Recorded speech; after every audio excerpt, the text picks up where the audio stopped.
Turning now to your community focus, we are joined twice a month here on 12 News at 4 by Rhode Island's Education Commissioner Angélica Infante-Green. She joins us now via Zoom. Commissioner, thanks so much for your time today.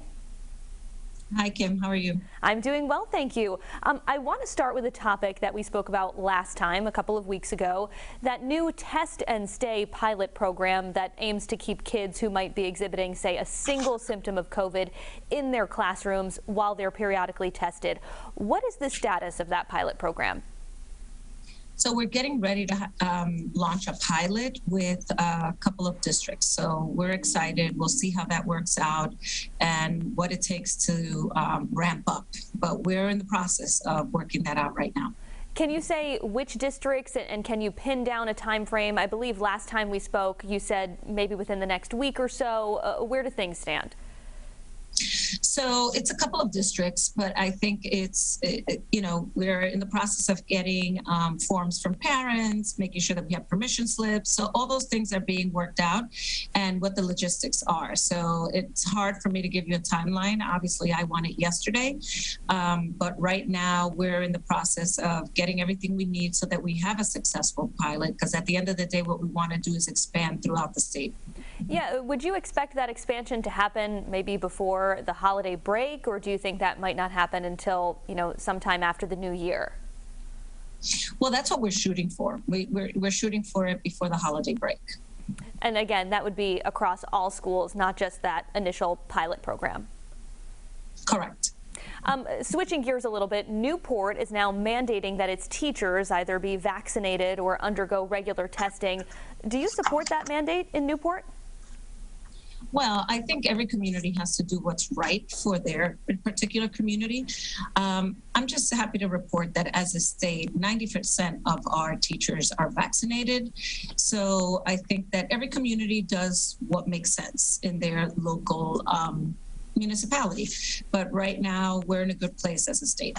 And I know I've asked you this many times before, but has your stance changed at all on potentially mandating vaccines for teachers and staff, at least in Providence, where you have direct control?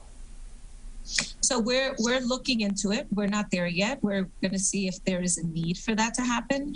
But right now, we're just not there. I wanted to ask you about some concern that was expressed recently by some parents on social media about a book in a local school library. They say they're concerned that the book contains some inappropriate content for kids. Has this concern been brought to your attention? No, but I've seen it on social media. I think what is important to remember is that librarians in the community, in each individual community, curate the books, make sure that they're age appropriate. So I think it's left up to the individual schools or districts, but really the librarians are the professionals and they know what the kids need. Last week you announced something called the Facility Equity Initiative. What exactly is that and which school districts will benefit? So it's a new initiative. We have $10 million that we're allocating to districts in need, which in this case is Central Falls, Woonsocket, Pawtucket, West Warwick, and Providence, to actually do some really cool renovations that will impact the whole school, meaning libraries, a lot of shared spaces that will actually end up changing the outcome for students, because our kids have to learn in 21st century environments in order to keep moving forward so that it is accessed by all the community. And how quickly might families and kids start seeing those changes? Over what period of time? So before December 31st, we'll have all the plans ready. If it were up to me, we'd do it tomorrow.